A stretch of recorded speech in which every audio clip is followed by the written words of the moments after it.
ಎಲ್ಲರಿಗೂ ನಮಸ್ಕಾರ. ಇಂದು ನಾನು ನಿಮಗೆ ಒಂದು ಕತೆ ಹೇಳಬೇಕು. ಇದು ಕಲ್ಪನೆಯಲ್ಲ, ನಾವೆಲ್ಲರೂ ದಿನಾಲೂ ನೋಡುವ ಸಮಾಜದ ಒಂದು ಕಹಿ ಸತ್ಯದ ತುಣುಕು. ನಮ್ಮ ಜೀವನದಲ್ಲಿ ನಾವು ಎಷ್ಟು ಜನರನ್ನು ನೋಡಿ ನಿರ್ಲಕ್ಷಿಸುತ್ತೇವೆ ಅಲ್ಲವೇ?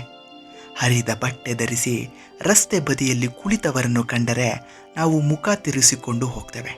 ಆದರೆ ಆ ಮುಖ ನಮಗೆ ಪರಿಚಿತವಾದರೆ, ಒಂದು ಕಾಲದಲ್ಲಿ ನಮ್ಮ ಉಸಿರಾಗಿದ್ದವರೇ ಆ ಸ್ಥಿತಿಯಲ್ಲಿದ್ದರೆ ನಮ್ಮ ಮನಸ್ಸು ಏನಾಗ್ಬೋದು? ಒಮ್ಮೆ ಯೋಚಿಸಿ ನೋಡಿ. ಈ ಕತೆ ಶುರುವಾಗೋದು ಅಂಥದ್ದೇ ಒಂದು ಸಂಕಟದ ತಿರುವಿನಲ್ಲಿ. ಇಲ್ಲಿ ಅಬ್ಬರದ ಮಾತುಗಳಿಲ್ಲ, ಕೇವಲ ಮೌನ ಮತ್ತು ಮನುಷ್ಯತ್ವದ ಮಿಡಿತವಿದೆ. ಈ ಕಥೆಯ ನಾಯಕ ರವಿ, ನಾಯಕಿ ಸುಮಾ. ಇವರಿಬ್ಬರು ಸಾಧಾರಣ ಮಧ್ಯಮ ವರ್ಗದ ಸಂಸಾರ ನಡೆಸುತ್ತಿದ್ದವರು. ಮದುವೆಯಾದ ಹೊಸತರಲ್ಲಿ ಎಲ್ಲರಂತೆಯೇ ಇವರ ನಡುವೆ ಪ್ರೀತಿ ಇತ್ತು, ಕನಸುಗಳಿದ್ವು. ಆದರೆ ಕಾಲ ಕಳೆದಂತೆ ಸಣ್ಣ ಪುಟ್ಟ ವ್ಯತ್ಯಾಸಗಳು ದೊಡ್ಡ ಗೋಡೆಗಳಾದವು.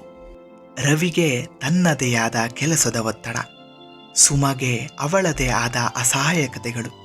ಜಗಳಗಳೇನು ದೊಡ್ಡದಾಗಿರಲಿಲ್ಲ, ಮನೆಯಲ್ಲಿ ಪಾತ್ರೆ ಪಗಡೆಗಳು ಬೀಳಲಿಲ್ಲ, ಕೆನ್ನೆಗೆ ಕೈಗಳು ಏಳಲಿಲ್ಲ. ಆದರೆ ಅವರಿಬ್ಬರ ನಡುವೆ ಒಂದು ಮಾತು ಕಡಿಮೆಯಾಗಿತ್ತು. ಆ ಮಾತು ಕಡಿಮೆಯಾದಂತೆ ಮನಸ್ಸುಗಳು ದೂರವಾದವು. ಒಂದು ದಿನ ಕುಳಿತು ಮಾತನಾಡಿದ್ರು. ನಮ್ಮಿಂದ ಒಟ್ಟಿಗೆ ಇರಲು ಸಾಧ್ಯವಾಗ್ತಿಲ್ಲ, ಒಬ್ಬರಿಗೊಬ್ಬರು ನೋವು ಕೊಡುವ ಬದಲು ದೂರವಿರೋಣ ಎಂದು ನಿರ್ಧರಿಸಿದ್ರು. ವಿಚ್ಛೇದನವೂ ಕೂಡ ಆಯಿತು. ನ್ಯಾಯಾಲಯದಲ್ಲಿ ಸಹಿ ಹಾಕಿ ಹೊರಬರುವಾಗ ಇಬ್ಬರು ಪರಸ್ಪರ ಕಣ್ಣು ಕೂಡ ನೋಡಲಿಲ್ಲ. ರವಿ ತನ್ನ ಬದುಕಿನ ಓಟದಲ್ಲಿ ಮುಳುಗಿದ್ದ. ಸುಮಾ ತನ್ನ ದಾರಿಯನ್ನು ಆರಿಸಿಕೊಂಡು ಹೊರಟು ಹೋದ್ಲು. ಅವಳು ಎಲ್ಲಿಗೆ ಹೋದಳು, ಏನಾದಳು ಎಂಬ ಕನಿಷ್ಠ ಮಾಹಿತಿಯೂ ರವಿಗೆ ಇರಲಿಲ್ಲ. ಅವನು ಅದನ್ನು ಕೇಳುವ ಗೋಜಿನಲ್ಲೂ ಕೂಡ ಹೋಗಲಿಲ್ಲ. ಯಾಕೆಂದರೆ ಅಹಂಕಾರ ಎಂಬುದು ಪ್ರೀತಿಗಿಂತ ದೊಡ್ಡದಾಗಿ ಬೆಳೆದು ನಿಂತಿತ್ತು. 3 ವರ್ಷಗಳು ಕಳೆದು ಹೋದವು. ಈ 3 ವರ್ಷಗಳಲ್ಲಿ ರವಿ ಆರ್ಥಿಕವಾಗಿ ಬೆಳೆದ, ಹೊಸ ಕಾರು ಕೊಂಡ, ಸಮಾಜದಲ್ಲಿ ಗೌರವ ಸಂಪಾದಿಸಿದ. ಆದರೆ ಸುಮಾ ವಿಚ್ಛೇದನದ ನಂತರ ಸುಮನ ಬದುಕು ಅಂದುಕೊಂಡಷ್ಟು ಸುಲಭವಾಗಲಿಲ್ಲ. ಹೆತ್ತವರು ತೀರಿ ಹೋಗಿದ್ರು. ಅಣ್ಣ ಅತ್ತಿಗೆಯ ಮನೆಯಲ್ಲಿ ಅವಳಿಗೆ ಜಾಗವಿರಲಿಲ್ಲ. ಒಬ್ಬ ಒಂಟಿ ಹೆಣ್ಣು ಮಗಳು ಕೆಲಸ ಹುಡುಕುತ್ತಾ ಹೋದಾಗ ಈ ಸಮಾಜ ಅವಳನ್ನು ನೋಡುವ ದೃಷ್ಟಿಯೇ ಬೇರೆಯಾಗಿತ್ತು. ಅನಾರೋಗ್ಯ ಕಾಡಿತ್ತು. ಕೈಯಲ್ಲಿದ್ದ ಅಲ್ಪ ಸ್ವಲ್ಪ ಹಣವೂ ಆಸ್ಪತ್ರೆಗೆ ಖರ್ಚಾಯಿತು. ಗೌರವದಿಂದ ಬದುಕಬೇಕೆಂದವಳು ಕೊನೆಗೆ ಒಂದು ತುತ್ತು ಅನ್ನಕ್ಕಾಗಿ ಅಲೆದಾಡುವ ಸ್ಥಿತಿಗೆ ಬಂದ್ಲು. ಹಸಿವು ಮನುಷ್ಯನ ಸ್ವಾಭಿಮಾನವನ್ನು ನುಂಗಿಬಿಡುತ್ತದೆ. ಸುಮಾ ಕೂಡ ಅನಿವಾರ್ಯವಾಗಿ ದೇವಸ್ಥಾನವೊಂದರ ಹೊರಗೆ ಮುಖ ಮುಚ್ಚಿಕೊಂಡು ಕೈ ಚಾಚುವಂತಾಗಿತ್ತು. ತಾನು ಯಾರು ಎಂದು ಯಾರಿಗೂ ತಿಳಿಯದಂತೆ ಸೀರೆಯ ಸೆರೆಗನ್ನು ತಲೆಗೆ ಸುತ್ತಿರುವಾಗ ಅವಳ ಕಣ್ಣಲ್ಲಿ ಹರಿಯುವ ನೀರು ಮಣ್ಣು ಸೇರಿತ್ತು. ಅಂದು ಒಂದು ದಿನ ಶನಿವಾರ ಸಂಜೆ ರವಿ ತನ್ನ ಹೊಸ ಕಾರಿನಲ್ಲಿ ದೇವಸ್ಥಾನದ ಮುಂದೆ ಬಂದು ಇಳಿದ. ದೇವರ ದರ್ಶನ ಮಾಡಿ ಬರುವ ಉದ್ದೇಶ ಅವನದ್ದು. ಕಾರಿನಿಂದ ಇಳಿದು ನಡೆಯುತ್ತಿರುವಾಗ ದೇವಸ್ಥಾನದ ಮೆಟ್ಟಿಲುಗಳ ಪಕ್ಕದಲ್ಲಿ ಸಾಲಾಗಿ ಕುಳಿತಿದ್ದ ಭಿಕ್ಷುಕರ ನಡುವೆ ಒಬ್ಬ ಮಹಿಳೆ ಕುಳಿತಿದ್ಲು. ಅವಳು ತಲೆ ತಗ್ಗಿಸಿ ಕೈಯನ್ನು ನಡುಗುತ್ತಾ ಮುಂದೆ ಚಾಚಿ ಸ್ವಲ್ಪ ಸಹಾಯ ಮಾಡಿ ಎಂದು ಬೇಡಿದಳು. ರವಿ ಸುಮ್ಮನೆ ನಡೆಯುತ್ತಿದ್ದ. ಆದರೆ ಆ ಧ್ವನಿ ಅವನ ಕಿವಿಗೆ ಅಪ್ಪಳಿಸಿದಾಗ ಅವನ ಕಾಲುಗಳು ಅಲ್ಲೇ ನಿಂತುಕೊಂಡವು. ಆ ಧ್ವನಿಯಲ್ಲಿ ಒಂದು ಪರಿಚಯವಿತ್ತು. ರವಿಯು ಮೆಲ್ಲನೆ ತಿರುಗಿ ಅವಳ ಹತ್ತಿರ ಹೋದ. ಅವಳು ಕಣ್ಣೆತ್ತಿ ನೋಡಿದಳು. ಆ ಕಣ್ಣುಗಳು ಅವನನ್ನು ಕಂಡ ತಕ್ಷಣ ಗಾಬರಿಯಾದವು.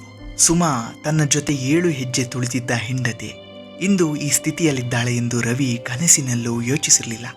ರವಿ ಸ್ತಬ್ಧನಾದ. ಸುತ್ತಲೂ ಜನ ನೋಡ್ತಿದ್ದಾರೆ.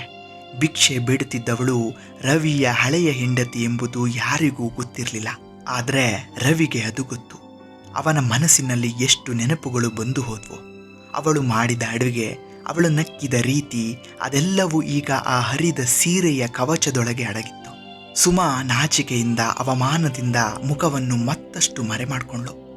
ರವಿ ನನ್ನನ್ನು ನೋಡಿ ಉಗುಳಿ ಹೋಗಬಹುದು, ಹೀಯಾಳಿಸಬಹುದು ಎಂದು ಅವಳು ಅಂದ್ಕೊಂಡಿದ್ಲು. ರವಿಯಲ್ಲಿ ನಿಂತಿದ್ದ ಆ ಕೆಲವು ನಿಮಿಷಗಳು ಅವನ ಜೀವನದ ದೀರ್ಘಕಾಲದ ಕ್ಷಣಗಳಾಗಿದ್ವು. ಅವನು ಅವಳ ಮುಂದೆ ಹಣ ಎಸೆಯಲಿಲ್ಲ. ಅದು ಅವಳ ಸ್ವಾಭಿಮಾನಕ್ಕೆ ಮಾಡುವ ಅವಮಾನ ಎಂದು ಅವನಿಗೆ ತಿಳಿದಿತ್ತು. ಅವನು ಮೆಲ್ಲನೆ ಅವಳ ಪಕ್ಕದಲ್ಲಿ ಕುಳಿತ. ಹೌದು, ಒಬ್ಬ ಶ್ರೀಮಂತ ವ್ಯಕ್ತಿ ಸೂಟು ಧರಿಸಿದ ರವಿ ರಸ್ತೆ ಬದಿಯಲ್ಲಿ ಭಿಕ್ಷುಕರ ನಡುವೆ ಕುಳಿತ. ಜನರು ಆಶ್ಚರ್ಯದಿಂದ ನೋಡುತ್ತಿದ್ರು. ಇಲ್ಲಿಯವರೆಗೆ ಹೇಗೆ ಬಂದೆ ಸುಮಾ ಎಂದು ರವಿ ಕೇಳಿದ ಧ್ವನಿಯಲ್ಲಿ ಕೋಪವಿರಲಿಲ್ಲ, ಕೇವಲ ನೋವಿತ್ತು. ಸುಮಾ ಉತ್ತರಿಸಲಿಲ್ಲ. ಅವಳ ಗಂಟಲು ಬಿಗಿದು ಬಂದಿತ್ತು. ರವಿ ಅವಳಿಗೆ ಎದ್ದು ಬರಲು ಹೇಳಿದ. ಅವಳು ಅಳುತ್ತಲೇ ಎದ್ದಳು. ಅವನು ಅವಳನ್ನು ಕಾರಿನ ಬಳಿ ಬರಲು ಹೇಳಿದ.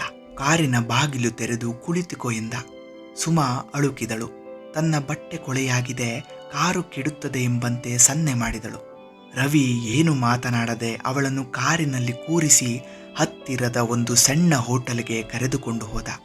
ಅಲ್ಲಿ ಅವಳಿಗೆ ಹೊಟ್ಟೆ ತುಂಬ ಊಟ ಕುಡಿಸಿದ. ಅವಳು ಊಟ ಮಾಡುತ್ತಿರುವಾಗ ರವಿ ಅವಳನ್ನೇ ನೋಡ್ತಿದ್ದ. ಒಂದು ಕಾಲದಲ್ಲಿ ತನ್ನ ಮನೆಯ ಲಕ್ಷ್ಮಿಯಾದವಳು ಒಂದು ತುತ್ತು ಅನ್ನಕ್ಕಾಗಿ ಅದೆಷ್ಟು ದಿನ ಹಸಿದಿದ್ದಳು ಎಂದು ಯೋಚಿಸುವಾಗ ಅವನ ಕಣ್ಣುಗಳು ತುಂಬಿ ಬಂದವು. ಸುಮಾ ಊಟ ಮುಗಿಸಿ ತಲೆ ತಗ್ಗಿಸಿ ಕುಳಿತಿದ್ಲು. ಅವಳಿಗೆ ಈಗ ಭಯವಾಗ್ತಿತ್ತು. ನನ್ನನ್ನು ಮತ್ತೆ ಮನೆಗೆ ಕರೆದುಕೊಂಡು ಹೋಗ್ತಾನಾ? ಇಷ್ಟು ಸಹಾಯ ಮಾಡಿದ್ದಾನೆ, ಈಗ ನಾನು ಅವನಿಗೆ ಏನು ಹೇಳಬೇಕು ಎಂದು ಗೊಂದಲ ಅವಳದ್ದು. ಊಟ ಮುಗಿಸಿ ಹೊರಬಂದ ಮೇಲೆ ರವಿ ಅವಳ ಕೈಗೆ ಸ್ವಲ್ಪ ಹಣ ಕೊಟ್ಟ. ಆದರೆ ಅದು ಭಿಕ್ಷಕಿಯಾಗಿ ಅಲ್ಲ, ನಾಳೆ ನಾನೊಬ್ಬರನ್ನು ಕಳಿಸ್ತೇನೆ, ಅವರು ನಿನಗೆ ಒಂದು ಸಣ್ಣ ಕೆಲಸ ಮತ್ತು ಇರಲು ಒಂದು ಸುಭದ್ರವಾದ ಜಾಗ ಕೊಡ್ತಾರೆ ಎಂದು ಹೇಳ್ದ. ಹೋಗುವ ಮೊದಲು ರವಿ ಸುಮನ ಕಣ್ಣುಗಳನ್ನು ನೇರವಾಗಿ ನೋಡಿ ಒಂದು ಮಾತುಗಳನ್ನು ಹೇಳಿದ. ನೋಡು ಸುಮಾ, ನಮ್ಮಿಬ್ಬರ ಸಂಬಂಧ 3 ವರ್ಷಗಳ ಹಿಂದೆಯೇ ಮುಗಿದು ಹೋಗಿದೆ. ನಾವು ಈಗ ಗಂಡ ಹೆಂಡತಿ ಅಲ್ಲ, ಅದರಲ್ಲಿ ಸಂಶಯವೇ ಇಲ್ಲ. ಆದರೆ ನಾವು ಮನುಷ್ಯರು. ನಿನ್ನನ್ನು ನನ್ನ ಹೆಂಡತಿಯಾಗಿ ನಾನು ಮನೆಗೆ ಕರೆದುಕೊಂಡು ಹೋಗಲಾರೆ, ಅದು ಸರಿಯೂ ಅಲ್ಲ. ಆದರೆ ನಿನ್ನನ್ನು ಹೀಗೆ ರಸ್ತೆ ಬದಿಯಲ್ಲಿ ಬಿಟ್ಟು ಹೋಗಲು ನನ್ನಲ್ಲಿರುವ ಮನುಷ್ಯತ್ವ ಒಪ್ತಿಲ್ಲ. ನಾನು ನಿನ್ನ ಬದುಕಿನ ತೀರ್ಮಾನಗಳನ್ನು ಮಾಡೋದಿಲ್ಲ. ಆದರೆ ಇನ್ನು ಮುಂದೆ ನೀನು ಯಾರಿಗೂ ಕೈಚಾಚಬಾರ್ದು. ಅದಕ್ಕೆ ಬೇಕಾದ ವ್ಯವಸ್ಥೆ ನಾನು ಮಾಡ್ತೇನೆ. ರವಿಯು ಅಲ್ಲಿಂದ ಹೊರಟ. ಸುಮಾ ಅಲ್ಲಿಯೇ ನಿಂತು ಮೊದಲ ಬಾರಿಗೆ ನಿಜವಾಗಿಯೂ ಅತ್ಲು.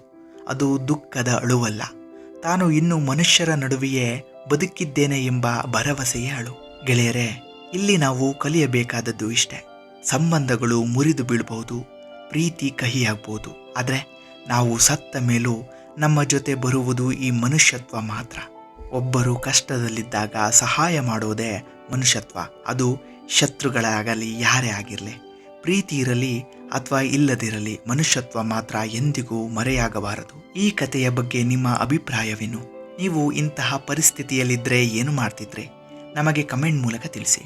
ನೀವು ಇಷ್ಟಪಟ್ಟರೆ ಇದನ್ನು ಮತ್ತೊಬ್ಬರಿಗೆ ಹಂಚಿಕೊಳ್ಳಿ. ಮತ್ತೊಂದು ಜೀವನದ ಕಥೆಯೊಂದಿಗೆ ಸಿಗೋಣ. ವಂದನೆಗಳು.